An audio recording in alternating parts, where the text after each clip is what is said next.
खुलुमबाय लोगोफोर, नोंथांमोनखौ आंनि इउटुब चेनेलाव बरायनाय जाबाय। लोगोफोर, आङो नोंथांमोननो दिनैहाय सेवा सेतु साइटआव बोरैहाय जोङो सिटिजेन एकाउन्टखौ बानायनानै लायो बेखौ आं नोंथांमोननो मबाइलाव बानायनानै देखायगोन। नोंथांमोना गाव गावनि मबाइलखौ बाहायनानैनो सेवा सेतुआव एकाउन्ट क्रियेट खालामनानै जोंनि आसामनि अनलाइन माखासे सुबिदाफोरखौ नोंथांमोना गाव गावनो एप्लाइ खालामनानै लानो हागोन। अब्ला फैदो जोङो सेवा सेतुआव थांनानै जोङो माबायदि एकाउन्ट क्रियेट खालामो बेखौ जोङो फारि फारि खालामलांनोसै।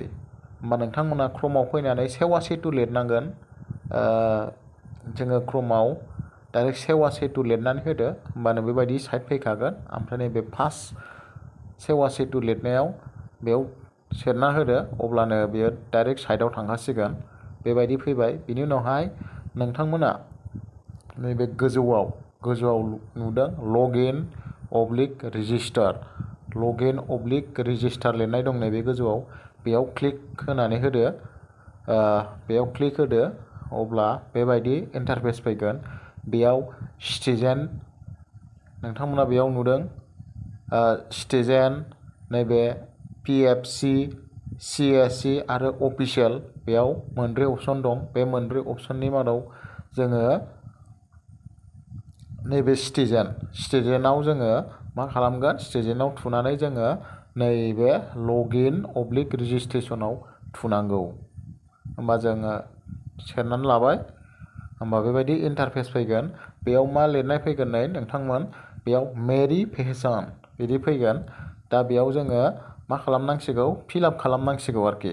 जुदि नोंना एकाउन्टआ सिगाङावनो खुलिखानाय दंखायोबा बेयाव इउजार नेम आरो पासवार्डखौ होनानै नोंथाङा लगइन खालामनो हागोन। लगइन खालामखांबासो सिङाव हाबनानै नोंथाङा अनलाइन माखासे आसाम सरकारनि सुबिदाफोरखौ एप्लाइ खालामनो हागोन।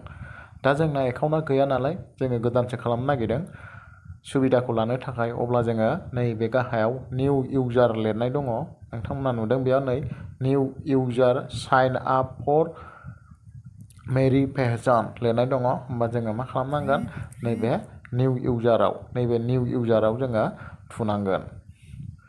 होमबा फैदो जोङो सेरबाय। दाना बेबायदि इन्टारफेस फैगोन।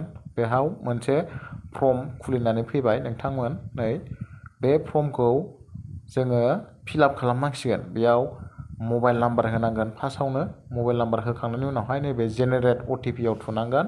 अब्ला नोंथांनाव OTP फैगोन आरोखि। होमबा जोङो फारि फारि खालामलांसै, नोंथांमोना नायलांबाय थादो।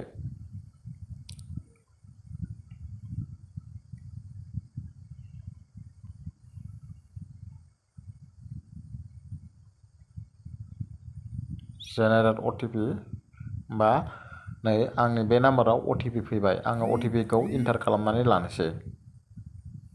OTP फैखांनायनि उनाव OTP खौ बेयाव इन्टार खालामदो।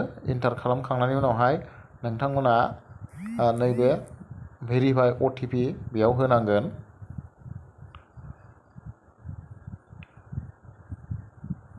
होखांनायनि उनावहाय OTP भेरिफाइ साक्सेसफुल जागोन। बेनि उनाव नोंहा बेयाव फिलआप खालामलांदो आरोखि।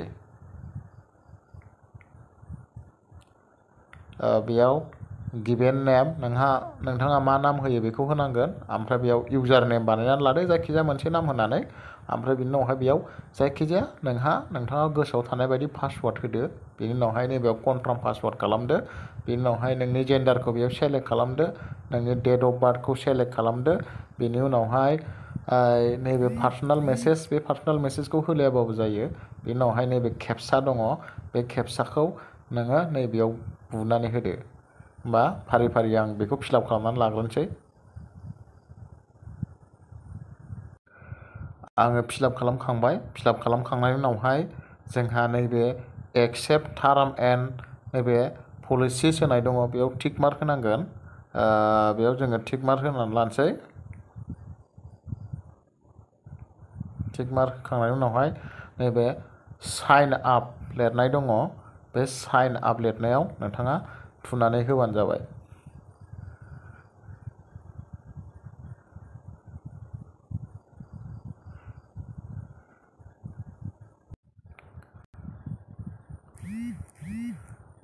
नोंथाङा बेयाव साइन आपआव थुना होबा नोंथाङाव बेबायदि फैगोन। बेयाव नोंथाङाव मोनसे SMS फैगोन। नोंथाङा बे SMSखौ नायनानै लादो। नोंथाङाव बेबायदि SMS फैगोन। नोंथाङा नायना लादो। डियर इउजार, you have been successfully registered on e-Forman, your e-Forman username is बेबायदि फैगोन। ओमफ्राय नोंथाङा थारमानि नोंथांनि एकाउन्ट खुलिनाया जाबाय। दाना नोंथाङा बेखौ खनसे लगिन खालामनानै नायदो। जों दाना खनसे लगिन खालामनानै नायनोसै। लगिन खालामनो थाखाय नोंथाङा थुनांगोन बेयाव लगिन /रेजिस्ट्रेसनाव। होमबा जोङो लगिन खालामसै। लगिन आरो रेजिस्ट्रेसनाव थुनानै होबाय आङो। बेनि उनाव बेबायदि फैबाय। थारमानि नोंथाङा लगिन जाबाय। नैबे स्किप नावआव थुनानै होदो। थुनानै होखांनायनि उनावहाय नोंथाङा सिङाव हाबबाय। दा बेयाव जोङो जोंनि नांगौ बायदि अनलाइन माखासे सार्भिसफोरखौ जोङो एप्लाइ खालामनानै लानो हासिगोन आरो लोगोफोर। नोंथाङा नोंथांनि इउजारनेम आरो पासवार्डखौ मोजाङै नट खालामनानै दोनबानो जाबाय। जोङो बेयाव जोंनि BTRनि सिङाव जोङो जोंनि हानि जेंनाफोरखौबो बेयाव सुस्रांना लानो हागोन। जोङो जेरै हानि जोङो बायदिसिना सार्भिस लेन्ड हल्डिं एप्लाइ खालामनाय, बेजों लोगोसे नामजारि खालामनाय, बायदि बायदि रिलेटेड लेन्ड सार्भिस बेयाव जों खालामनो हाजोबगोन। बिदिनो गोबां सार्भिस बेयाव दङ। नै नोंथांमोना गोजौआव नुखादों बेयाव 384 स्टुडेन्ट सार्भिसेस दं। बेयाव बिजनेस सार्भिसेसआ 219 दङ। ओमफ्राय इउटिलिटि सार्भिसेसआ 13 दङ। नोंथांमोना बेनि सुबिदाफोरखौ न'आव थानानैनो गावनि मबाइलजोंनो खम खरसावनो 10 थाखा 20 थाखाल' फिस होनानैनो नोंथाङा खालामनो हागोन। दा आङो साननैसो उनावहाय नोंथांमोननो आङो इमप्लयमेन्ट एक्सचेन्ज कार्डखौ माबोरैहाय रेजिस्ट्रेसन खालामो बे सेवा सेतुनि सिङाव, बेखौ आं नोंथांमोननो भिडिअ खालामनानै देखायगोन। अब्ला दिनैनि भिडिअआ बेखिनियावनो जोब्बाय। गोजोन्थों।